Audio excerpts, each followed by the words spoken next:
She just connects better with the team, I repeated slowly, my voice steady, despite the dull sting forming in my clenched palm, where my nails had pressed hard into the skin. It was the kind of comment designed to sound diplomatic, but loaded with implication. Across from me, nestled in her modern glass office overlooking Chicago's humming downtown, my manager, Margaret Maggie Collins, leaned back in her plush leather chair. Mid-50s, her fitted blazer straining slightly at the seams, pearl earrings flashing under the recessed lights. She wore a polished smile that masked just enough calculation to make me uneasy. "Samantha, you're a powerhouse," she said in that tone she reserved for bad news disguised as compliments. "But Brooke, well, she just lights up a room. Clients love her. The team gravitates to her. She's pleasant." Pleasant? Not strategic, not innovative, not irreplaceable, just pleasant. I was 41, not new to disappointment, but this one landed sharp. I joined Westlake Strategies 6 years ago, leaving behind a stable career in education to dive into the cutthroat chaos of corporate consulting. In those years, I became the cleanup crew for messy accounts, the go-to for urgent pitches, the architect of last-minute turnarounds no one else dared to touch. I had doubled our Midwest revenue, revamped our entire training system, and identified process inefficiencies that saved the company nearly $2 million in operating costs. But Brooke Turner, with her selfie-a-day routine, polished LinkedIn affirmations, and habit of echoing management buzzwords, was the one getting promoted. I watched Maggie shuffle papers she didn't need to touch, her eyes flicking up as though expecting me to nod to thank her for the crumbs, to smile and stay in my place. Instead, I reached into my handbag, pulled out a crisp ivory envelope, and placed it gently on the desk. "Thanks for the feedback," I said evenly. "This is my resignation. 2 weeks from today." Her composure cracked just slightly, a twitch near her mouth. "Samantha, hold on. Let's talk this through." "No need," I said, still smiling, but it was the kind that didn't reach my eyes. "You've been clear, and so am I. I care about outcomes. That's why I'm leaving." What she didn't know, what no one in this polished glass building had even bothered to notice, was that while Brooke had been mastering charm, I'd been building. Quietly. Strategically. I had launched my own leadership development firm over a year ago. It was officially registered, already profitable by the second quarter, and growing. I hadn't lost that day. I'd outgrown the room. If you've ever felt that if you've ever been the one overlooked while doing all the heavy lifting, make sure to subscribe. Because what Samantha Blake does next will prove that walking away isn't quitting, it's stepping into your power. Something that would soon make Maggie's decision look like the shallow farce it was. As I walked out of her office, I felt a shift ripple through the River North floor of Westlake Strategies. Conversations dimmed. Colleagues glanced up from behind glass partitions. I didn't need to look to know that Brooke was already picturing where she'd hang her motivational wall art above my old desk. But I moved with quiet resolve, returning to my workspace like it was just another Monday morning. Because inside that resignation envelope wasn't just notice. It was a second document. One that would make Maggie Collins spill her designer latte. The next 2 weeks, pure theater. Brooke glided through the office like she was already queen of the bullpen, latte in hand, swishing in tailored skirts and borrowed confidence. On the fourth day, she leaned casually over the divider of my cubicle, her lip curled in a polished smirk. "Sam, I hope you're not too crushed. I mean, I know how much you wanted that spot." I didn't rise to it. I glanced up briefly while dragging files into backup folders, 3 years' worth of performance metrics, training frameworks, process maps, all documented meticulously. Not to hoard, just to ensure the truth didn't vanish when I did. "Not at all," I said coolly. "I'm sure you'll be amazing." She strutted away, satisfied. But she didn't know the real foundation behind those results. What no one realized was that, 3 years ago, born from late-night frustration, I had begun designing my own adaptive team performance platform. Built off hours, on my personal time, with my own tools. Last week, the patent came through. That second page of my resignation, it detailed the system's capabilities, millions in savings, exponential retention gains, all tied directly to my IP. A week later, my inbox lit up. Subject: coffee from Dan Parker, CEO of Architect Solutions, our largest competitor. We met at a quiet cafe near the lake. He offered more than a role. He offered vision equity room to build. Sliding a sleek folder across the table, Dan looked me in the eye. "We've been waiting for someone like you," he said simply. someone who knows that results, not optics, create real legacies. As I signed the partnership agreement, I felt something shift deep inside. Not just relief, but recognition. On my final day, just as I handed over my ID badge, Maggie called me in. Her facade, always so polished, had finally cracked. "Samantha," she said, voice shaking, "we need to talk about that platform you mentioned in your report. Why didn't you tell us?" I sat across from her, adjusting the sleeve of my slate blazer. I did. 3 times over the past 2 years. Each proposal was dismissed.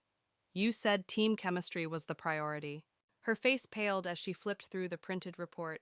Predictive modeling, streamlined workflows, operational savings, and it's patented. "Filed last fall," I replied. "Approved, and I've accepted a partner role with Architect Solutions. They're already planning to implement it company-wide." Maggie's breath caught. "Architect, no, you can't. That's our top rival in the Midwest. What about loyalty?" I tilted my head. "You mean like when you promoted Brooks' charisma over my results, or ignored 3 data-driven proposals because I didn't plan enough happy hours?" She started to respond, but I stood. If output had mattered more than office politics, we wouldn't be here. She made one last desperate offer, title, salary status, but I'd already found something better. "And if you've ever had your value dismissed because you weren't loud or charming enough, stick around. Because Samantha Blake is just getting started." The patent was mine, the partnership official, and Brooke. She was about to discover that charm can open doors, but only substance keeps them from slamming shut. That evening, packing up my desk, I found a sticky note, "Sad to see you go. Stay in touch." Signed, Brooke. I smirked, crumpled it, and dropped it into the trash. She'd hear my name again soon. The whole industry would. My first day at Architect Solutions felt like stepping into sunlight after years in shadow. Gone were the beige cubicles and passive-aggressive Slack threads. My new office, spacious, all glass, overlooked Lake Michigan. The nameplate on the door read, "Samantha Blake Partner, Strategy and Systems Innovation." But the true transformation wasn't marked by the title embossed on my door, nor the salary that came with it. It was the respect, the weight of it, the quiet affirmation in every nod, every earnest handshake, every meaningful glance exchanged across the sleek floors of Architect Solutions. Dan Parker, the CEO, whose name carried clout in every corner of the industry, held a full all-hands meeting on my first week. But it wasn't the kind of scripted onboarding welcome I'd come to expect in corporate life. No, this was something else, something personal. He didn't list my qualifications or cite my resume. Instead, he told my story.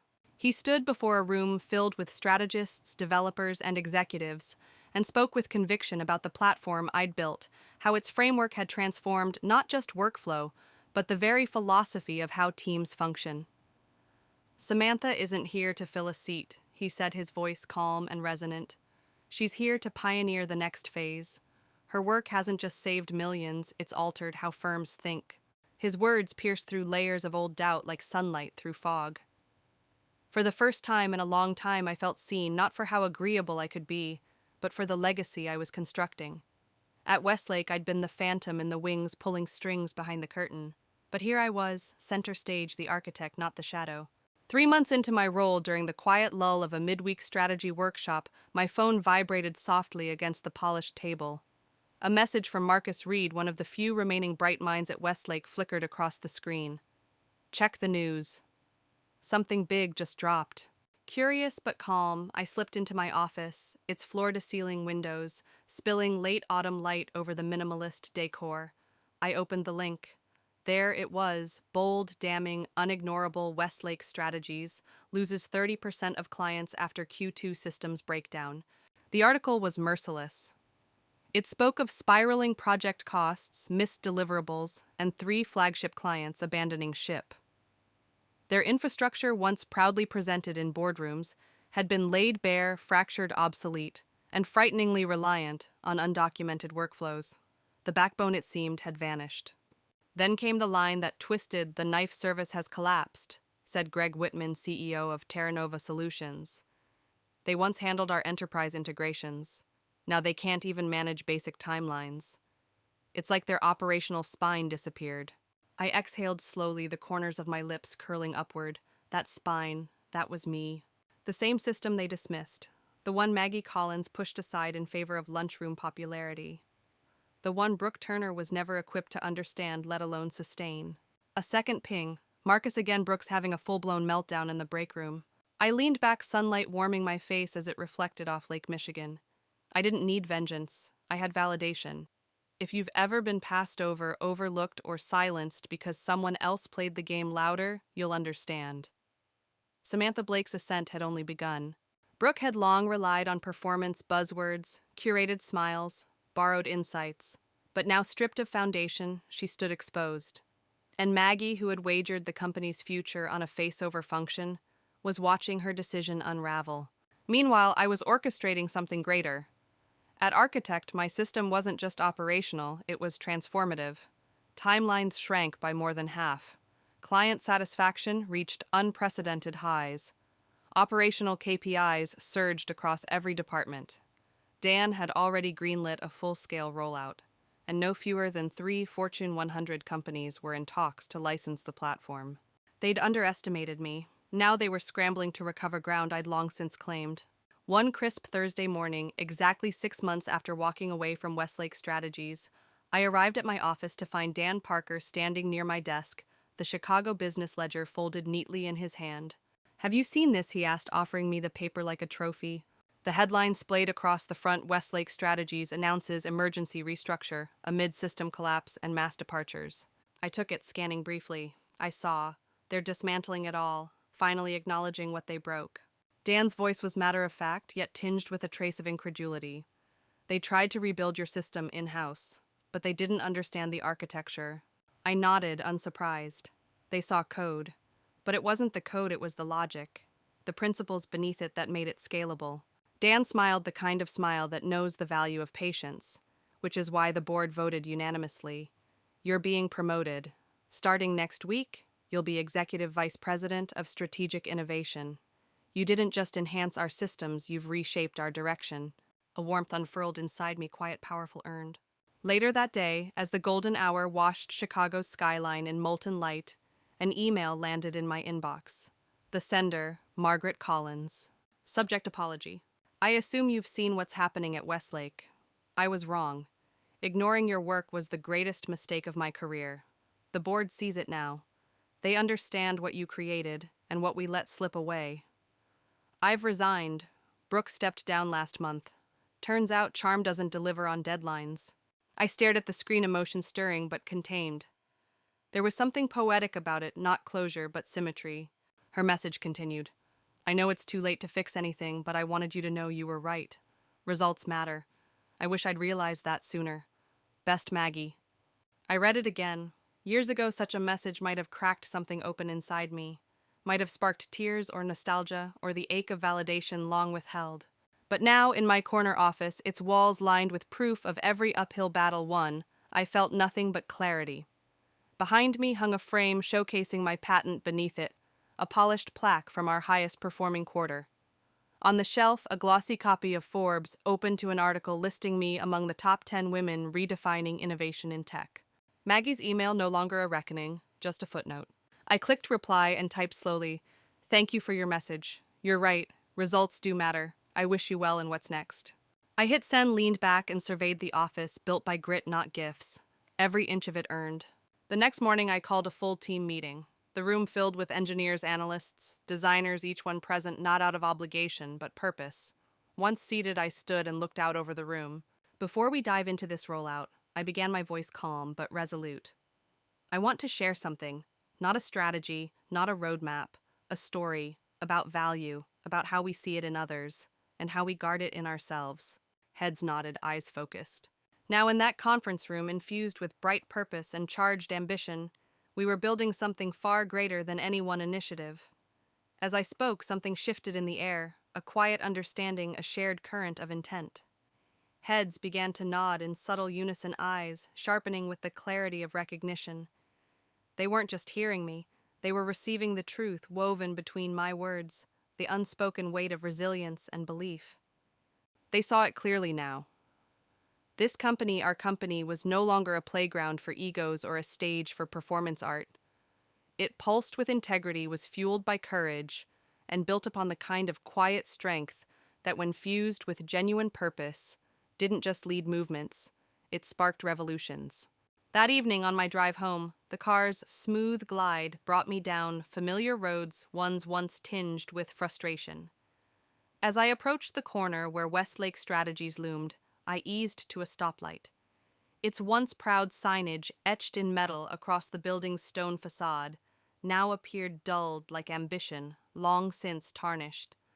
A forlorn for lease sign flickered weakly in a fourth-story window, the fluorescent bulbs inside already dimming with corporate retreat. But I didn't smirk, I didn't gloat.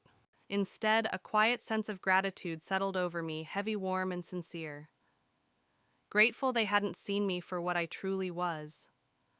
Grateful they overlooked what I had created in the margins of their oversight. Grateful because in pushing me away, they had unwittingly freed me to build something not just better, but enduring. It's strange how rejection cloaked in the sting of dismissal often hides the rarest of gifts redirection. It was in their inability to understand my focus, my insistence on measurable outcomes over social optics, that I discovered the very force that would make me unstoppable. My phone buzzed gently from the console, a message from Marcus. "Westlake's board is asking about you," it read. "They want to know if you'd consider returning as CEO." I stared at it for a moment, letting the weight of those words sink in. Then, with deliberate fingers, I typed back, "Appreciate it, Marcus, but I'm exactly where I need to be." Because real success was never about going back to correct others' mistakes, it was about proving to myself that I was always right to bet on my own worth. It was about anchoring in my own value, especially when no one else saw it. About refusing to dim so others could shine.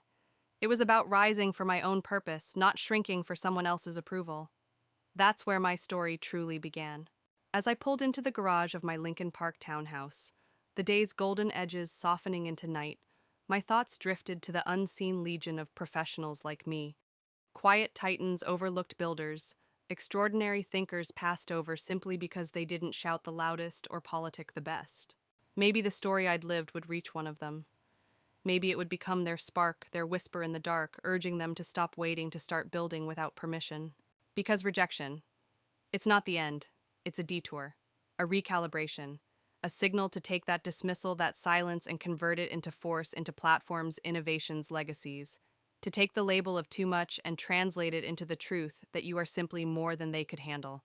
That night, nestled in my home office, reviewing international licensing proposals, for the very system I'd once coded in shadows, I felt a quiet peace wrap around me.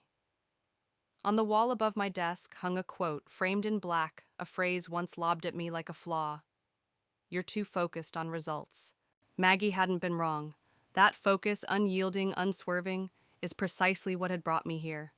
To leadership, to innovation, to a life built fully, completely on my terms. If you've listened this far, thank you. This journey wasn't just mine. It belongs to anyone who's ever been labeled too focused, too serious, too ambitious, or just never enough for the wrong eyes. If any part of my path resonates with yours, I want to hear it. Drop a comment, tell your story. Because I know what it's like to deliver results and still be invisible. And hear me clearly, you're not crazy. You're not needy. You're not asking for too much. You're asking for what you've earned. If this narrative stirred something in you, subscribe not just to follow my story, but to join a collective of builders, quiet leaders, and brave creators. A community that doesn't celebrate spectacle, but substance. That doesn't reward noise, but tenacity. And if you're moved to support this journey, a like and a subscribe help. More than you know. Because together, we're not just sharing stories, we're shifting the narrative.